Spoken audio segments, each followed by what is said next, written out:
Приветствую всех! С вами Валентина Лыкина. Представляю мастер-класс по вязанию ковра. Это стильное дополнение вашего интерьера. Мастер-класс состоит из двух частей. В этом видео мы свяжем основу круг столбиками с одним накидом, а также покажу интересный способ соединения ряда с провязыванием подъемного столбика, который будет выглядеть точно так же, как и классический столбик с одним накидом. Не переключайтесь. Для вязания понадобится пряжа. В мастер-классе я, как всегда, использовала шнур карамель.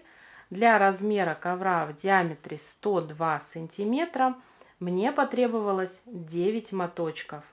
Вязала я крючком номер 7, и вес ковра в итоге составил 1 килограмм 693 грамма.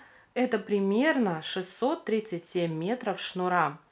Также я буду озвучивать важные моменты по расходу на разные диаметры такого круга в конце видео. При этом учитывайте вашу плотность вязания и номер выбранного вами крючка. Материалы вы можете приобрести на сайте Пряжа Центр. Ссылочку на сайт производителя, а также промокод я для вас оставила в описании под этим видео. Для того, чтобы ниточка не перекручивалась, используйте подставку для пряжи. Так вы обеспечите себе равномерную подачу нити. Ссылка на мастер-класс по изготовлению такой подставки для пряжи ждет вас в описании под этим видео. Приступим к вязанию. Для начала делаем кольцо амигуруми. Делаю я его вот таким образом, оставляя хвостик около 7 сантиметров. Перекрещиваем эти ниточки и в получившееся кольцо ввожу крючок, захватываю рабочую нить, вытягиваю петлю. На крючке сейчас у меня рабочая петля. Я захватываю рабочую нить и провязываю воздушную петлю. В это кольцо нам необходимо провязывать столбики с одним накидом. Для того, чтобы сформировать подъемный столбик с имитацией одного накида, нам необходимо сейчас вот эту петлю обвернуть рабочей нитью вот таким образом. Просто на ту петельку, которую сейчас провязали, укладываем рабочую нить. Захватываем рабочую нить и провязываем еще одну воздушную петлю. Таким образом я сформировала подъемный столбик номер 1. В получившееся кольцо необходимо провязать всего 13 столбиков с одним накидом. Делаю накид, ввожу крючок в кольцо, захватываю рабочую нить, вытягиваю. Сейчас у меня на крючке 3 петли, рабочая, накид и вытянутая петля. Я захватываю рабочую нить, провязываю через 2 петли на крючке. На крючке сейчас осталось 2 петли. Захватываю рабочую нить и провязываю еще раз через 2. Так я сформировала столбик с одним накидом. По счету он номер 2. Вяжу таким же способом третий. Делаю накид, ввожу крючок в кольцо, захватываю рабочую нить, на крючке 3 петли, захват рабочей нити, провязываю через 2, на крючке осталось 2 петли, опять захватываю рабочую нить и провязываю еще раз через 2. Так я сформировала столбик с одним накидом номер 3. Вяжем самостоятельно. Еще один важный момент: когда вы будете формировать эти столбики, они не должны быть у вас очень плотные, так как это ковер. Вяжите свободно, не слабо, а просто не стягивайте ваше вязание. Провязав 13 столбиков с одним накидом, нам необходимо затянуть вот это кольцо. Тянем за хвостик, который здесь оставляли, и расправляем все петли, постепенно затягивая это кольцо. Обратите внимание, что сейчас, когда я сомкну вот эту часть, у меня край не выгибается и нет никакого волнистого края. Колечко затягиваем до того момента, пока у вас не будет здесь маленького просвета, либо его совсем не должно быть. Вот так все у меня здесь получилось. Хвостик, который здесь остался, мы в дальнейшем спрячем в полотно. Закрываем ряд, вытягиваем петлю на крючке, вынимаем его и вводим с изнаночной стороны между первым и вторым столбиком под верхнюю петлю, состоящую из двух ниточек. Захватываем петлю, которую вытягивали, и протягиваем ее на изнаночную сторону. Высота этой петли должна быть примерно наполовину столбика с одним накидом, который мы сейчас будем формировать. Вынимаем крючок, вводим его с лицевой стороны под ту же петлю, выводя на изнанку.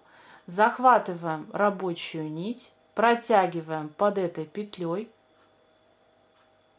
захват рабочей нити и провязываем воздушную петлю.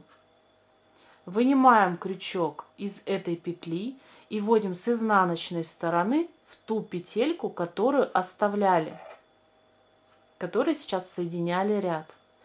Захватываем петлю, которую оставили, и вот такая конструкция у вас должна получиться. Теперь эту петлю на крючке мы протягиваем под петлей, и вот так у вас должно получиться. Довязываем еще одну воздушную петлю. Захват рабочей нити, провязали воздушную петлю.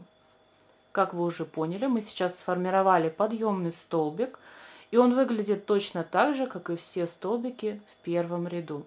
Таким образом, каждый раз в каждом ряду вам необходимо формировать подъемный столбик. Во втором ряду нам необходимо будет провязывать в каждую вот такую верхнюю петлю, состоящую из двух ниточек, по 2 столбика с одним накидом.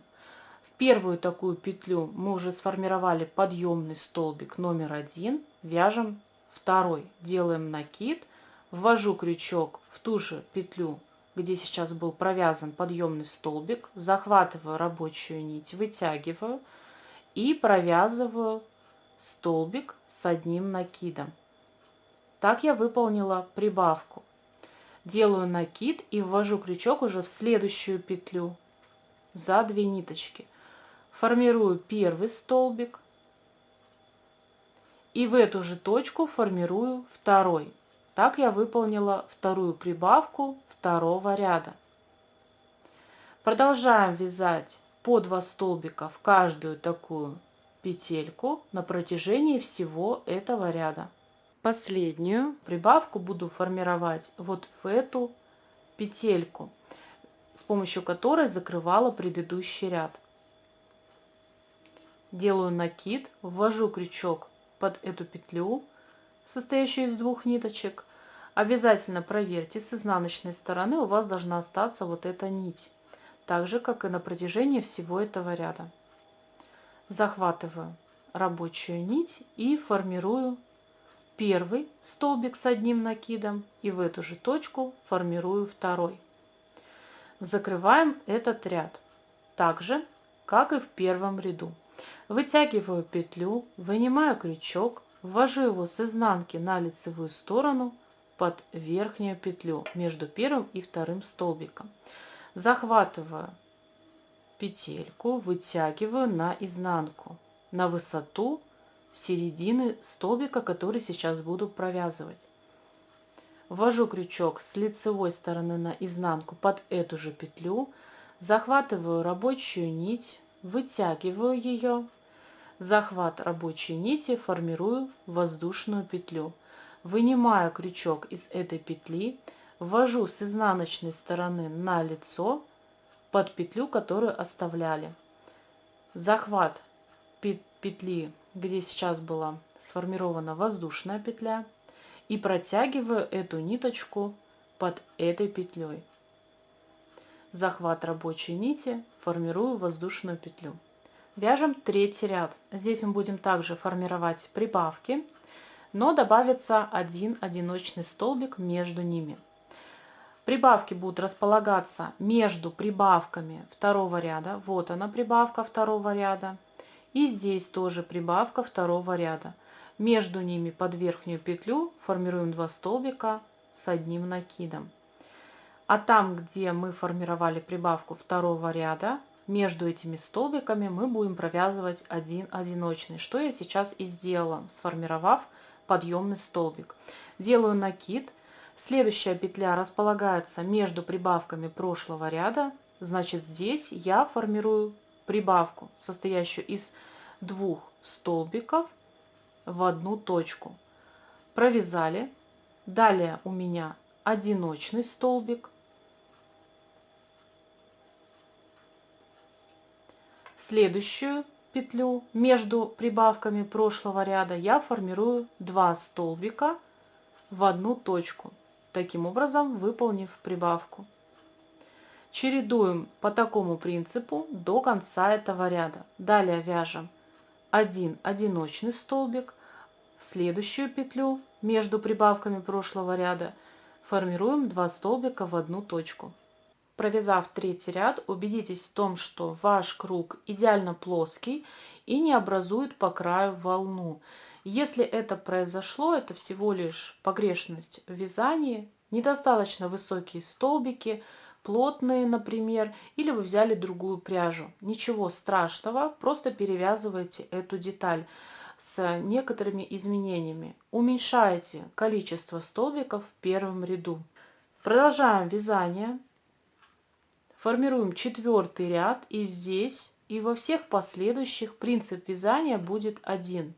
Мы будем формировать прибавки после прибавки прошлого ряда.